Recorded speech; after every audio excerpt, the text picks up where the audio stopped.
Hello everybody, my name is Dmytro Nazarenko, in case you have forgotten. Or if you or if you don't know, no you haven't. Okay, now, in case you don't know, or if you have forgotten, I am the president of the Dnipro Hills Toastmasters Club. Now, if you're new here or relatively new here, then well, let me just tell you a little bit that we are a public speaking club, which is a part of the Toastmasters International network of public speaking clubs, which recently turned 101 years old. It's based in the US. And of course, we come here to improve our public speaking skills. For some people, there is also another reason, and it is to improve their command of English. I suppose that is the case for many people here.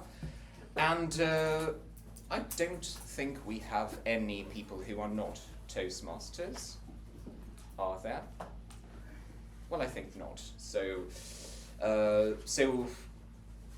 just a quick reminder that today is not one of our usual meetings. Instead, it is contest day, and today we are conducting the international speech contest and the evaluation contest. So, without further ado, we've already lost quite a bit of time. I'm going to say,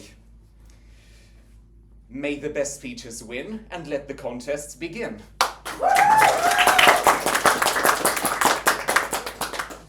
And I will now pass control to today's chair lady of the contest, Olha. I'm very happy today to host this event, this really majestic event, international contest and evaluation contest that is held once in a year.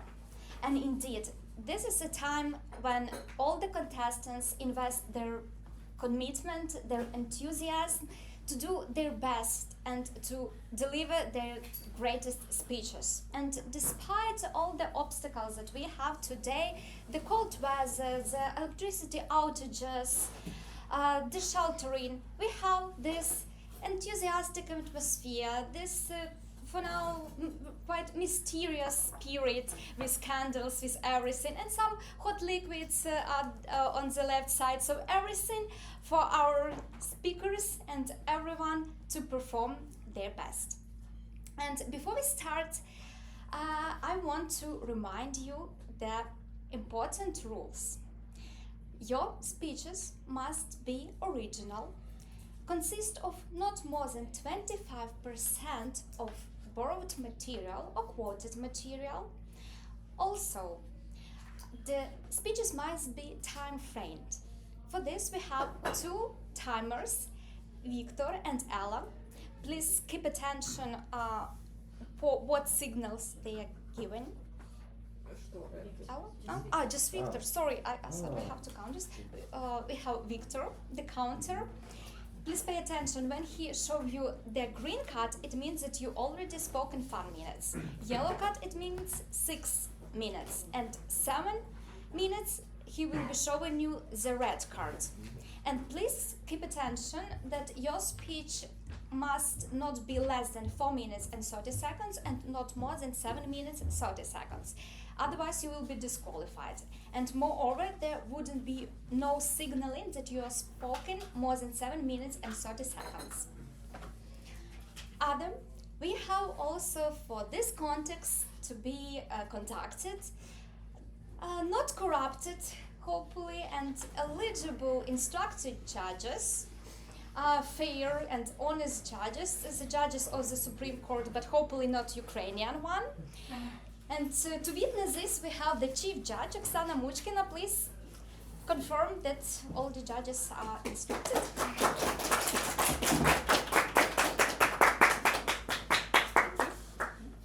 So from my side, I confirm that all judges were informed and well prepared. And now, should I name how many of them we have? Proper amount. Okay, so we have 5 judges in general, well informed and ready to participate during our contest. Thank you. Thank you. Thank you. Have a nice contest. Well, we have also our counter, Luda, who will also help us to count all the votes. And also we will have the voting for this the Best People Choice Award. So please keep attention to all these speakers you will be voting after the contest. Also, I will tell and announce every speaker in this order. First, the name of the contestant, then the title, then applauses, then a title, then again a name of contestant. For example, Yulia Kalitinska. What a wonderful event we have today. Applauses. What a wonderful event we have today. Applauses. We have for speech contest 7 speakers, and I will remind for everyone their orders that we have today, especially for our judges, timers. So the first speaker would be Roman Hinchuk. The second, Dmytro Nazarenko. The third one, Oleksandr Shvachka. The first one, Vasyl Korchynskyi. The fifth one, Zolotukhin. The sixth, Nataly Parubocha. And the last one but on the list, Olha Shapovaliuk. With all the, here it Olha. So with all the rules mentioned, I think, and no further delay, we can start our contest. And for this, I will ask to come to the stage the first contestant and to wish to everyone and him good luck. So, the first contestant, Roman Hinchuk. The magic we lose, the magic we find. Roman Hinchuk. Hello everybody. Do you remember waking up on St. Nicholas Day, before your alarm, before your parents, and checking under your pillow, just in case magic had already arrived? That feeling, excitement, warmth, belief felt more real than anything else. Today I want to tell you a story how I lost that magic in my childhood and how I unexpectedly found it again years later. When I was about 6 or 7 years old, a few days before St. Nicholas Day, my parents took me and my brother shopping to a mall. In an electronics store right in front of us, they bought a steering wheel for a PC and a printer. My brother and I got excited and asked, "Wow, is that for us?" But our parents calmly said, "No, our friends asked us to buy it for them." Our excitement instantly turned into disappointment. A few days later, St. Nicholas morning arrived, and right next to our beds were the exact same printer and the exact same steering wheel. I remember standing there, staring at them like, wait, what? Haven't I seen this before? And then it slowly clicked. We didn't ask St. Nicholas for a printer, so I thought, our parents really needed a printer, and somehow it became our Christmas miracle. Of course I was happy, I could now play racing games all day, but something inside me shifted. My belief cracked, not completely but noticeably. The next year I decided to find the truth. I didn't want to believe blindly anymore, I wanted proof. So on St. Nicholas night, I decided to pretend sleeping. And then I heard my father's heavy footsteps. My hearing was perfectly trained for those sounds. I had years of experience quickly turning off my computer and jumping into my bed when he walked to the bathroom at night. The door slowly opened. He was already walking on his tiptoes. Carefully, quietly, he placed the gifts under our pillows. And I was trying from all my strength not to start laughing and keep my eyes closed. Good thing it was dark, he didn't notice. It would be funny if it wasn't so sad. That was it. The magic was gone. I fell asleep that night. Not angry, not sad, just empty. Magic didn't exist. I had been lied to. Or so I thought. Years later, when I was older, my parents once went on vacation, and my brother and I stayed home alone. Before they returned, we decided to surprise them. Not with the fact that we were fighting every day and almost killing each other. No, this information wasn't meant for their ears. We cleaned the whole house, cooked dinner for them, prepared everything as if guests were coming, and then we waited. When they opened the door, first confusion, then surprise, then smiles. I still remember their faces. And that moment felt strangely similar. The same warmth, the same amazement, the same feeling I once had as a child on St. Nicholas morning.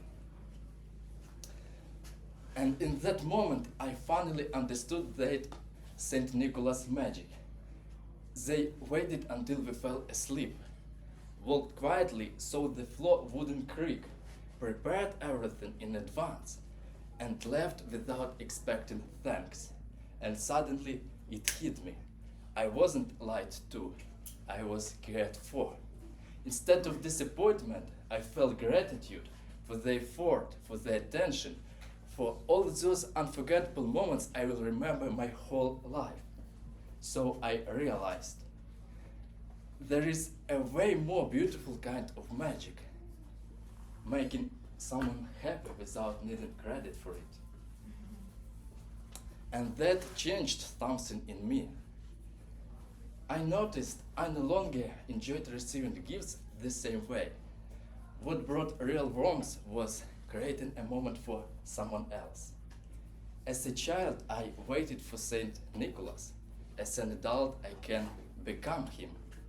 Now magic happens when you give, when you support, when you quietly make another person's day better, and it warms you from the inside. Magic I once waited for is now something I can create. Maybe growing up isn't about losing magic. Maybe it's about finally understanding how it works.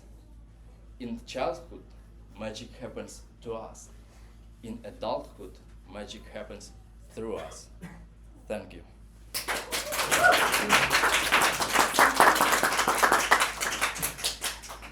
And now we will have 1 minute for our judges.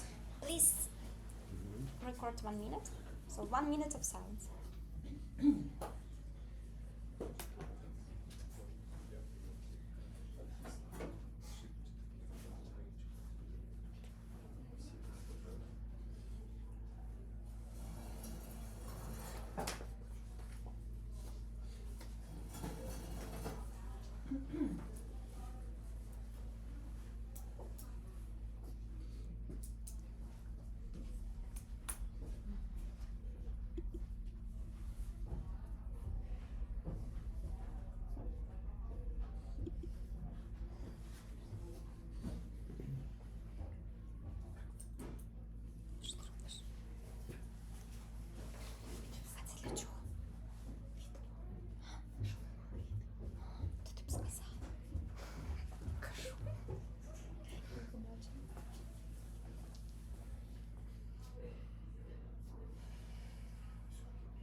So 1 minute is over, and now I would welcome the next participant of the contest, who is Dmytro Nazarenko, with the title of the speech, The Paper and the Paint. The Paper and the Paint, Dmytro Nazarenko. Thank you very much. There is a story that my father told me a few times. At the time he was 15 or 16 years old, the age when you normally get your first passport. And there he stands, in front of a wooden desk, where a woman was indifferently taking down all of the things you normally see on a passport. The name, the surname, the date of birth, and so on, until she reaches the nationality line, which existed in Soviet passports at the time. So she looked up to him and asked, "What is your nationality?" Now, it is absolutely important that you understand the weight of that question. His father's, my grandfather's nationality was Ukrainian. His mother's, my grandmother's nationality was Russian. And also, it seemed to be a time when more people seemed to want to identify themselves more often as Russian. So this was my father's reply as well, Russian. He then took this passport home and showed it to his father. He looked at it and found this nationality line. He opened the passport. He didn't lecture or shout. He stared at it with such a gaze as if he could see through the paper and tore it apart. He then said the 5 words that would change my father's attitude to this question forever.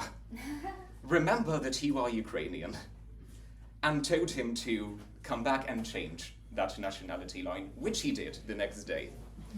He eventually had this nationality line in his passport changed. This story taught me actually that our identity, our national identity, is a choice we make, but that choice doesn't come from nowhere. It is a choice that is built up from the fragments that our ancestors refused to leave behind. If my father's story was a story of courage to claim an identity, my mother's story was a story of courage, a story of strength to preserve the identity, to carry it further. At my home, in my apartment, in the living room, there has always been an icon of Jesus Christ. To me, it has always been just a mere detail of our living room, a very old piece of wood with faded gold, with darkened paint.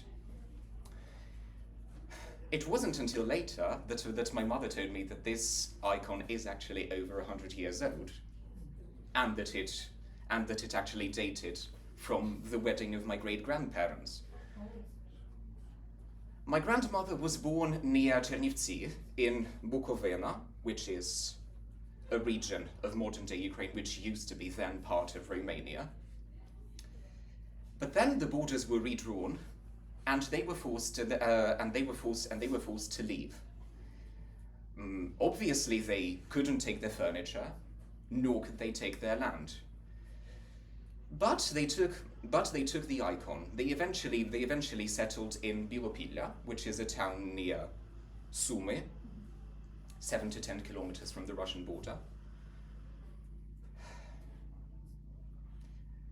And this icon became a beating heart that the Soviets couldn't relocate in conditions of state-enforced fear, where religion was the opium of the people, and so on and so forth. It became that object that withstood the fear it withstood the fear that existed. 2 stories, 1 family. My father's story showed me that the national identity is the will to tear wrong labels. My mother's story showed me that the national identity is the willingness to carry on such objects further. And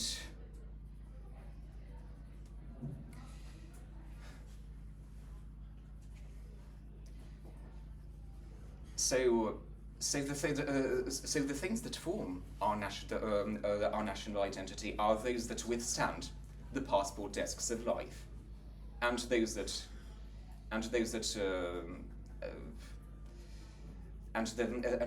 remain those beating hearts of where they actually came from.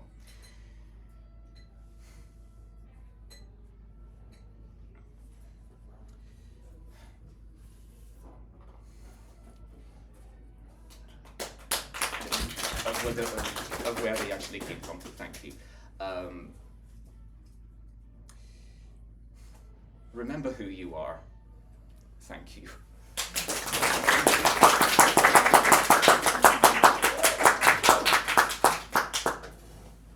1 minute of silence.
So 1 minute is over.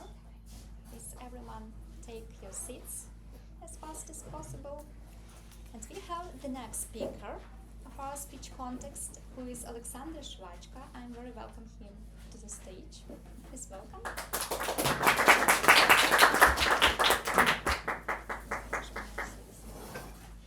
Oleksandr Shvachka, Tame Your Lizard. Tame Your Lizard, Oleksandr Shvachka.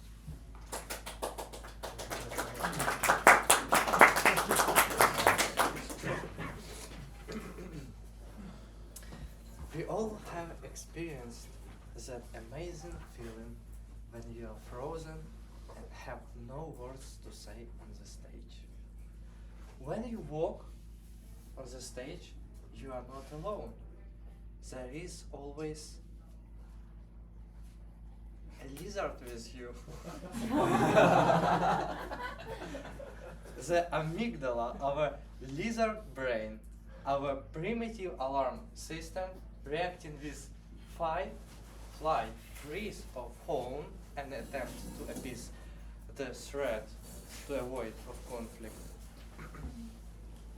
When I first come here at the stage at Dnipro Hills, I realized that my lizard and I had completely different approaches. I saw you as a lovely audience, while my lizard triggered life or death survival program.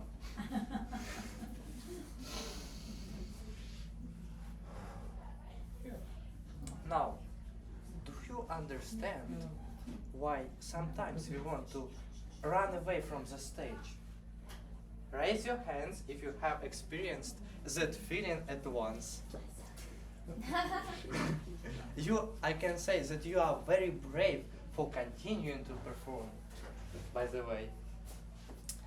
And then, after these speeches, I thought, what should I do with this? How do I tame my lizard? Then I found a method called exposure therapy. It's when you gradually habituate your brain to stress. When I had to overcome my fear of public speeches, I came through 5 steps. First, record yourself on a video and painfully watch it back. Then, give your speech to a mirror.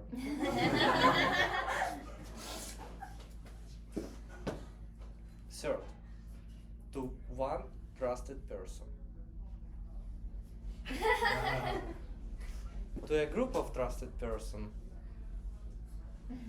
And then you're finally ready to perform in front of audience. Recently, my lizard and I had a chance to test all the steps in a book club meeting.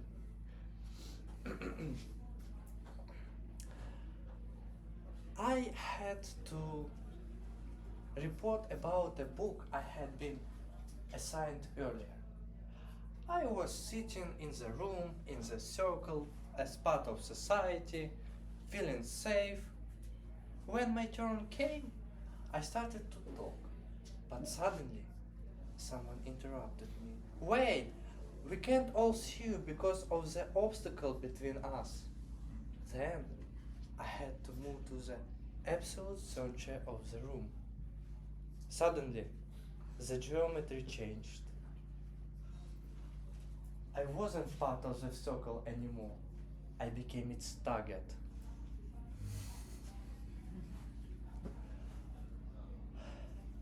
Imagine 50 women looking at you.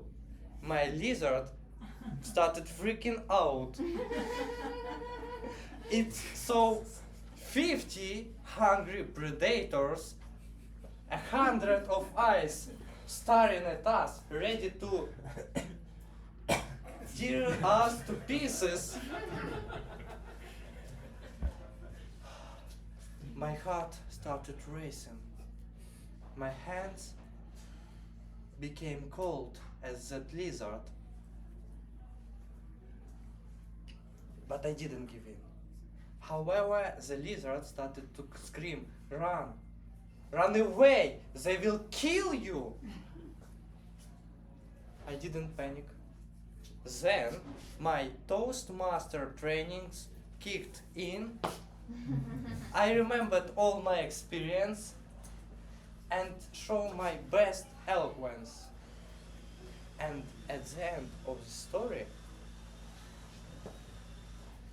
the lizard lost his voice and fell exhausted and defeated under these 5 steps later.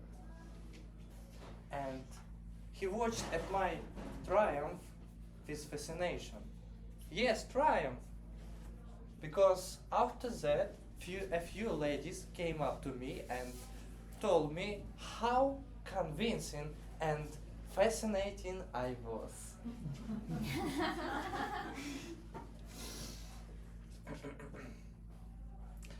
At that day, I started from 4th step, from group of trusted person.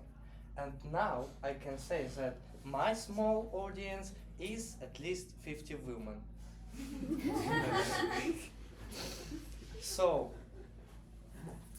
my old evolutionary friend, thank you for warning me of danger, but don't raise your voice anymore when I climb the ladder of eloquence. Relax.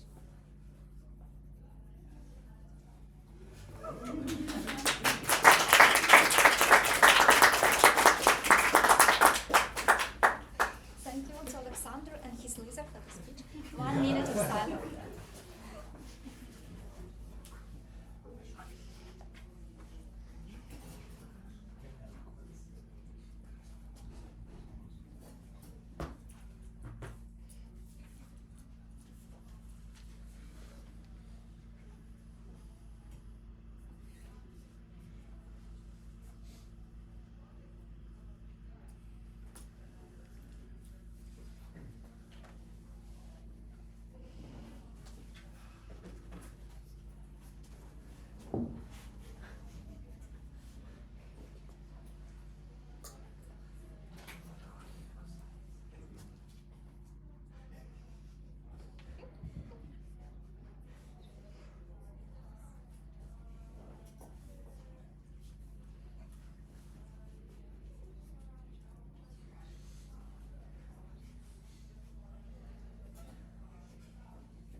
performance is over, and I'm welcoming next speaker for today's contest, who is Vasyl Korchynskyi. Please welcome Vasyl. Vasyl Korchynskyi, treasure, Vasyl Korchynskyi. Let's begin with two definitions. Treasure is something of great value that usually is hidden and is waiting for somebody who is patient enough to find it. Treasure hunting is relentless pursuit of finding that value, guided by clues, fueled by belief, and rewarded by discovery. Hello, my name is Vasyl. I am scouting leader in Ukrainian scouting organization Plast, and I am treasure hunter. In Plast we believe, in Plast we put children in the first place. I believe in even more radical thing, that children have everything inside. We don't need to build that, we just need to find that. They already have leadership, kindness, there are inside of them. Their courage also there are inside of them. Our task is to find that. Even Ukrainian word "vychovання" represents this idea. Bring out something that is hidden. Not to construct, not to program, just find it. Last summer, I was preparing to take my group of boys to the summer camp. Long time, it was for a long time the first time for me. It was first time for them. It was first time for their parents. So long time before that, I set up a meeting with their parents. We discussed everything: location, safety, food, schedule, logistic, a lot of questions, because everything had to be clarified. After that, we talked about something even bigger than logistic.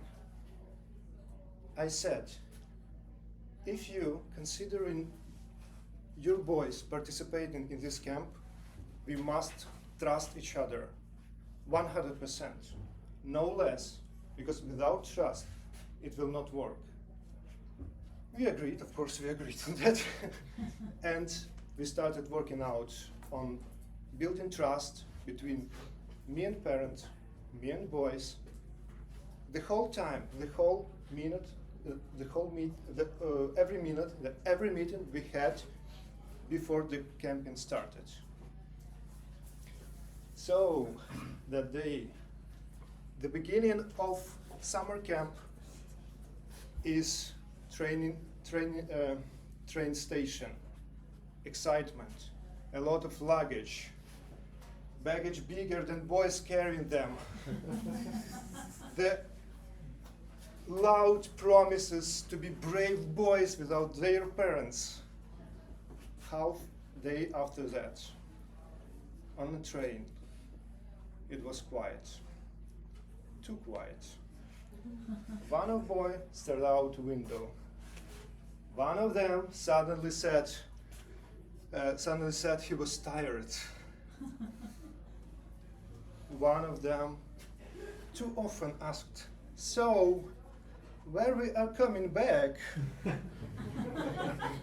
I felt that. I realized it was a test. It was a test, but not of their courage, but our trust. I started from far away. I said, okay, that's okay, you missed your parents. That's okay, you missed your home, your PlayStation, your TV, your dog, everything. It's okay, because it's important for you. You left it at home. It's okay, you missed it. But next step, I shared my beliefs about what we are expecting. I told them that I believe what you will receive very soon would be the best memories in your life. It was tough. It was tough to hold these beliefs for 8 young boys during that night. I was preparing myself to have 10 days like that. But in the morning, something changed. Something shifted. They woke up curious. We came at the camp. They enabled discovery mode. We had the first walk around this campsite. There was rainy day, a lot of muddy puddles, a lot of jumping in that muddy puddles, a lot of laughing about that.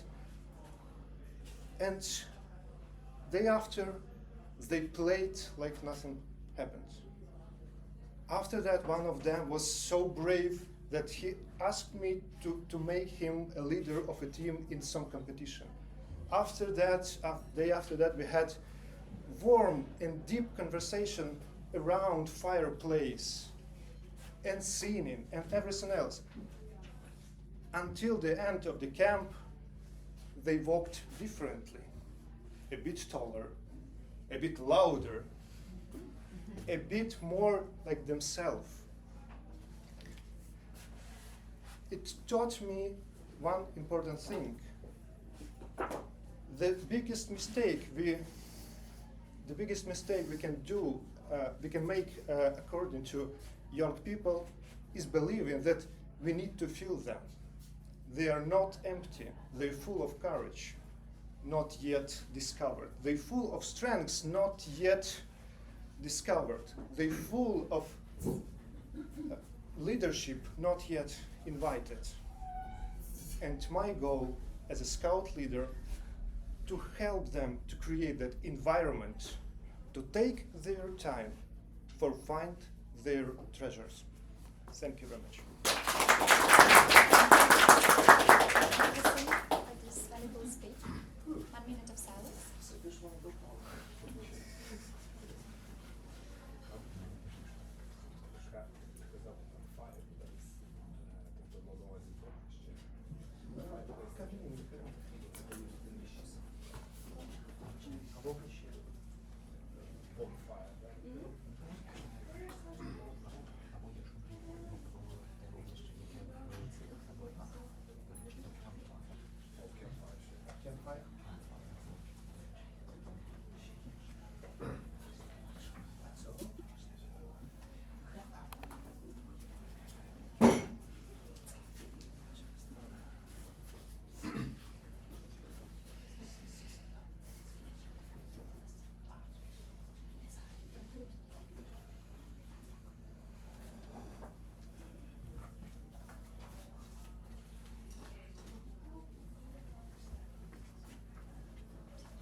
The 1 minute of silence is over.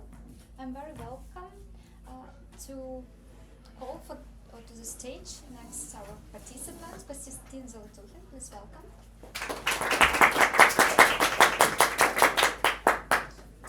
Kostyantyn Zolotukhin, this is his speech, Public Safety, Kostyantyn Zolotukhin.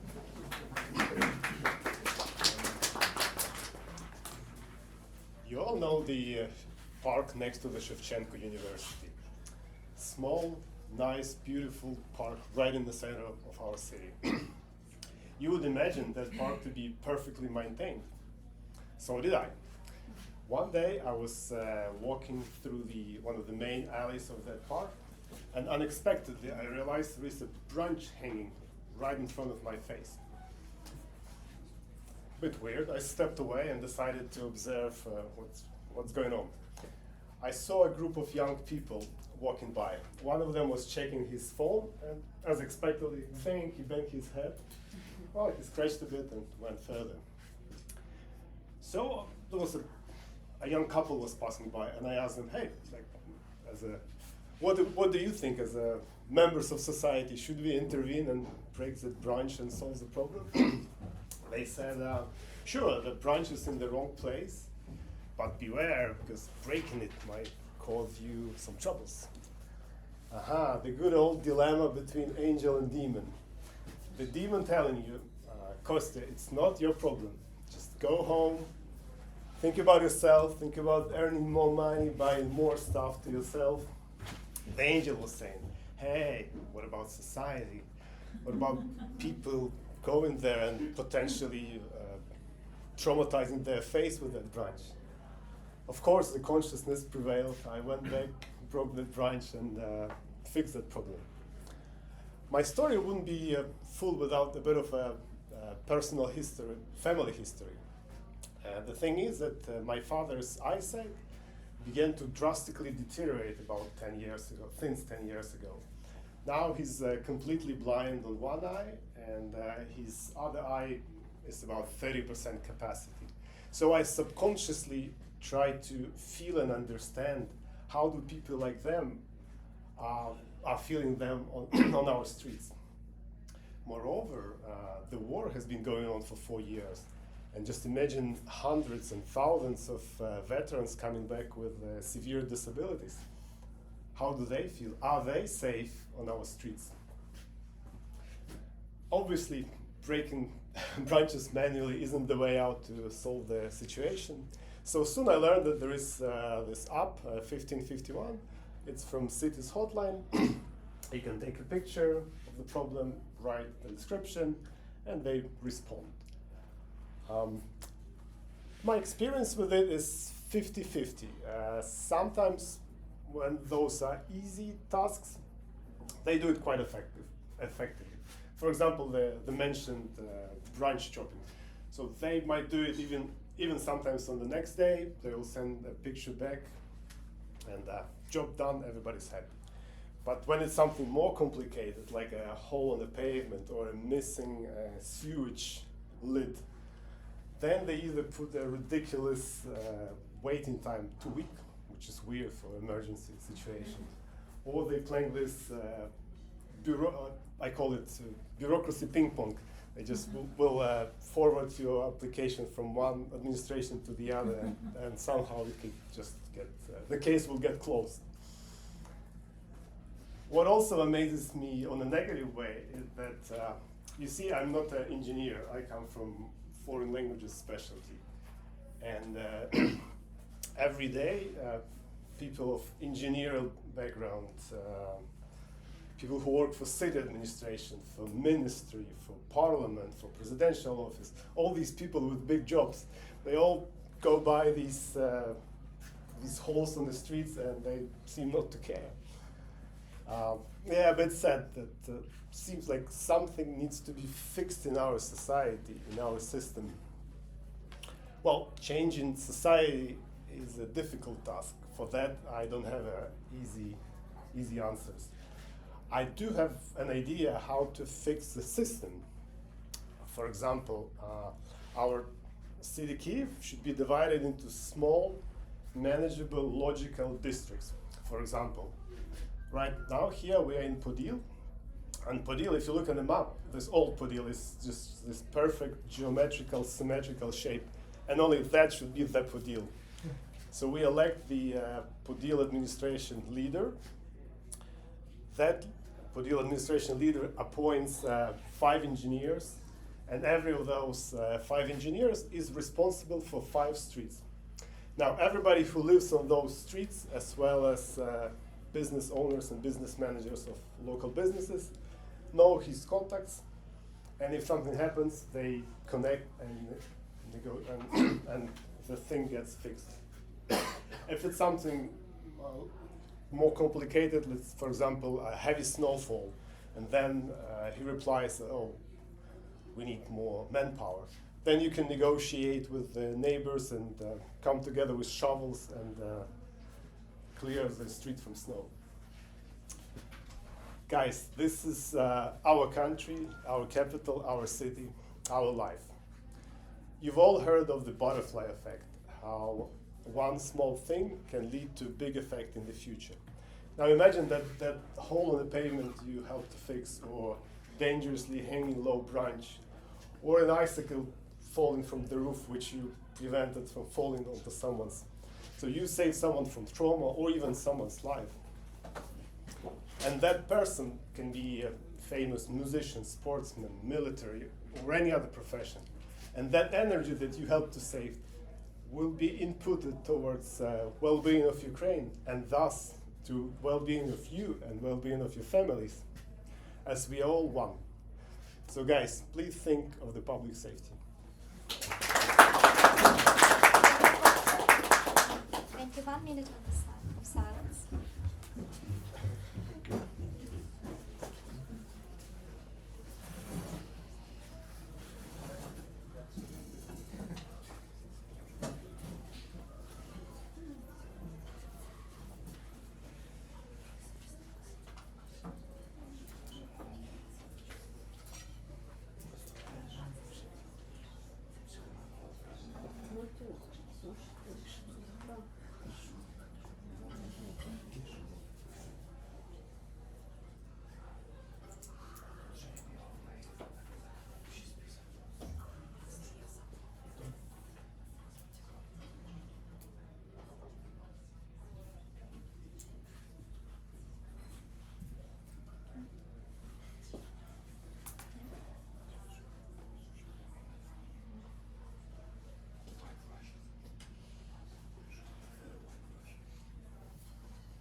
One minute of silence is over. I am pleased to welcome the next participant of the contest, who is Nataly Parubocha. Nataly Parubocha, please welcome.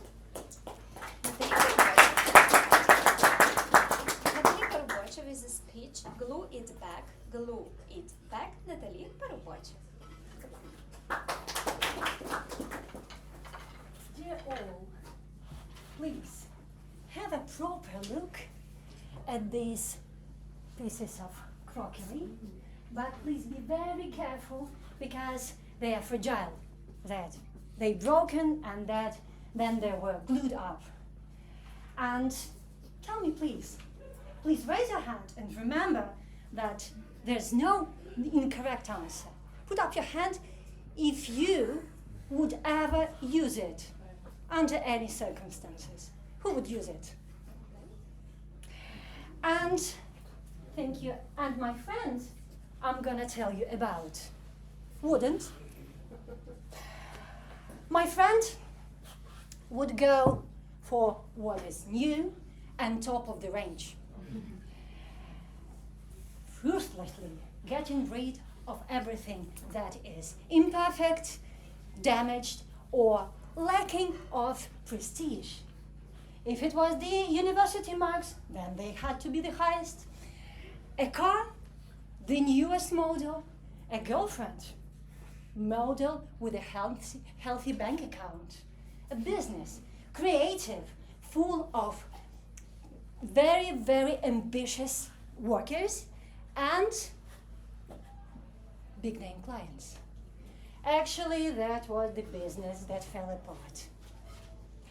The successful wave changed into fading after the range of crises. First the war, then the hryvnia crash, then the pandemic, and finally this full-scale invasion. Things that once came easily hardly moved forward. His relationship also fell apart. His girlfriend, at that time his wife, got very irritated and tired of his emotional meltdowns and constant, over the years, constant demands to give birth to 3 best children in the world. His friends, or rather friends, let him down as well.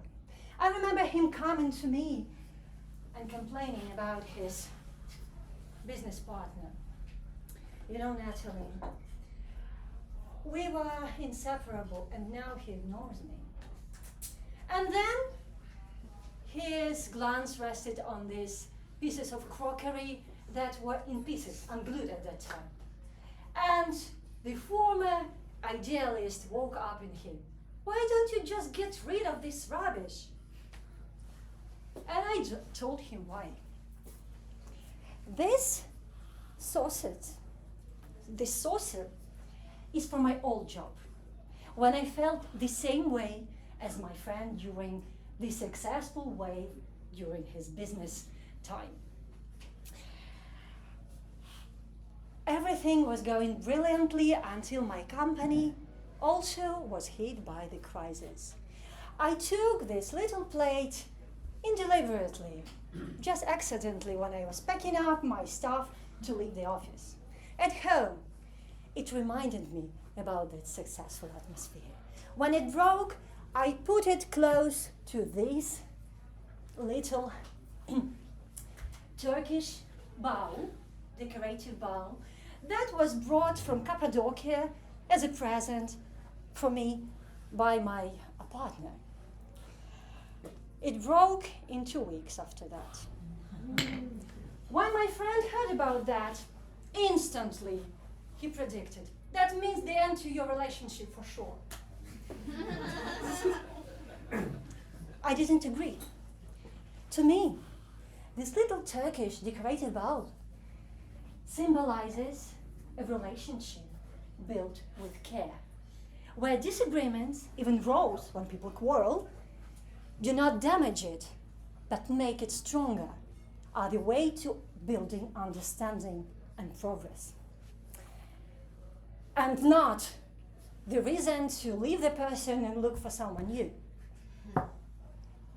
I would never think that I'm gonna come back to the same very company. But I have been working there for 1.5 years now. And I truly enjoy it. My friend was listening carefully and stayed silent for a long time after that. And then suddenly he asked me to give him all the pieces of broken ceramics, other pieces of broken ceramics I had. And then he disappeared for 6 months. Haven't heard about him, only heard from our mutual friend that he would go crazy, begging other people of broken ceramics and even searching through the rubbish bins for it. In 6 months, he came around to see me in a new model car and drove me to his new flat. In a spacious living room, the big hall in the flat, I was astonished by the beautiful mosaic mural made from broken ceramics. And then he invited me to his office, actually the workshop, to tell me about his new business of restoring old things. Creative, ambitious people, his co-workers, were smiling at me, loving what they did. We cannot live our lives as a perfect final draft. Something unexpected, unpleasant, even tragic would happen. Yes, sometimes we need to start from the blank page, but we always carry something, this sack, on our backs, on our shoulders, our experience inside of it, our achievements, our disappointments, etc., etc. It is unwise not to use it. So, would you glue something like that back? Or probably you are thinking about your new mosaic.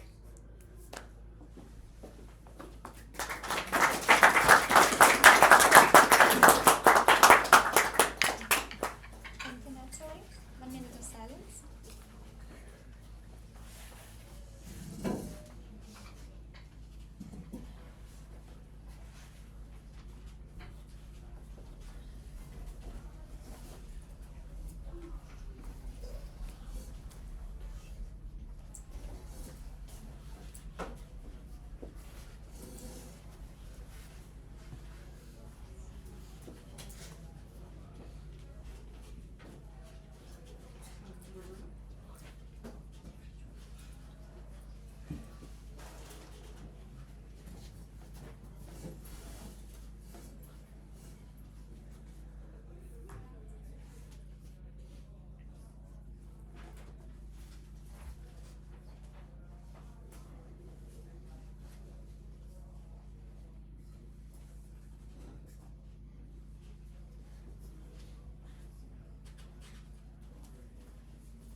1 minute of silence is over. Please welcome our next participant, Olha.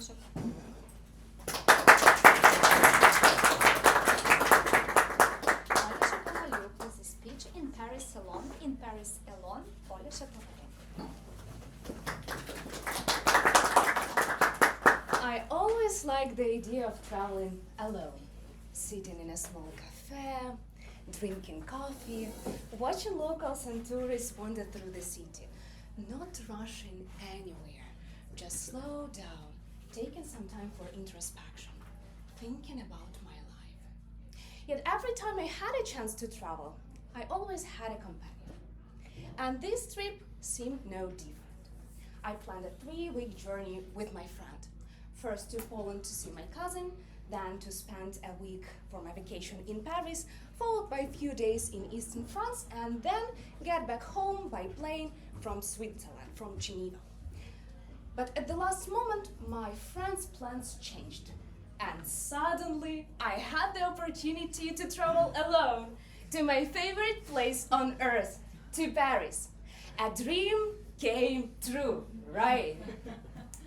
I arranged everything at work, packed my suitcase, and took with me my Swiss wristwatch. It was a present from a friend bought at Japanese auction. I never knew its actual story, real one, but I do want to believe that this watch traveled the world, met different people, and had an interesting life. I'm not going to bore you with the first part of my journey because it was mostly remote work and family time. But eventually, I came to Paris, the most romantic place on earth. I could do whatever I wanted. I could go wherever I pleased.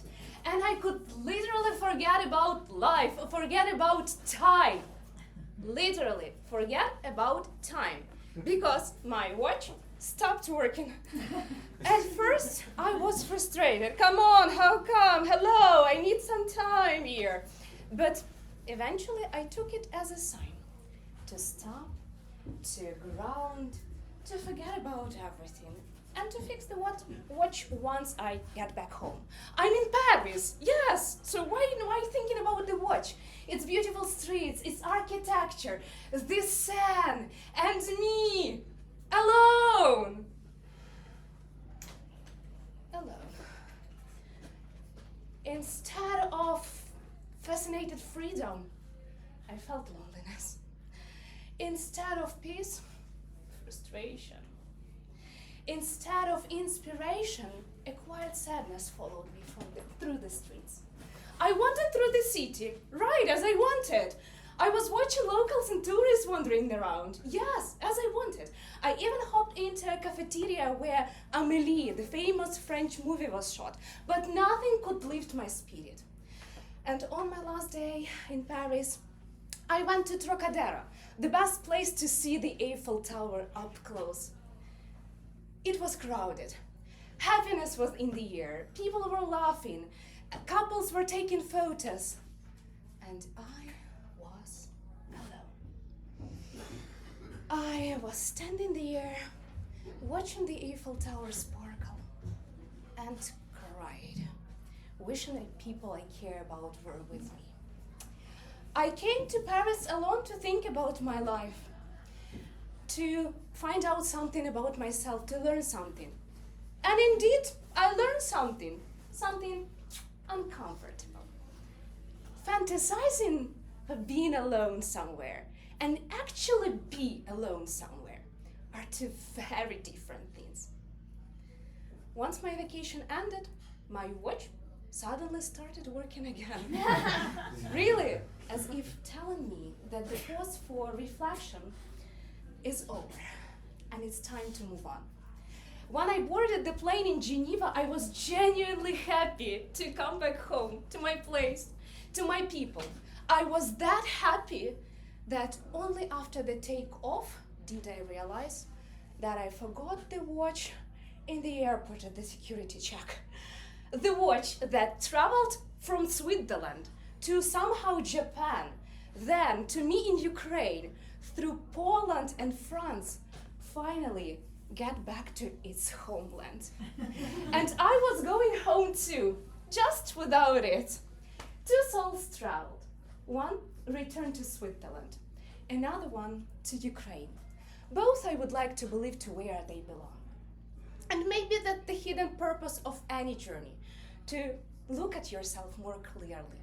Sometimes it requires distance, silence, loneliness even, to understand who we are, who our people, and where we belong. Because once you understand that, you do not just come back from a trip. You return wiser, and you return home. Thank you. Thank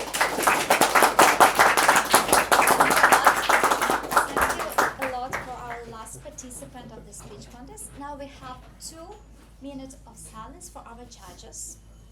So we have this 2 minutes of silence for everyone to vote, to collect their papers, and also we have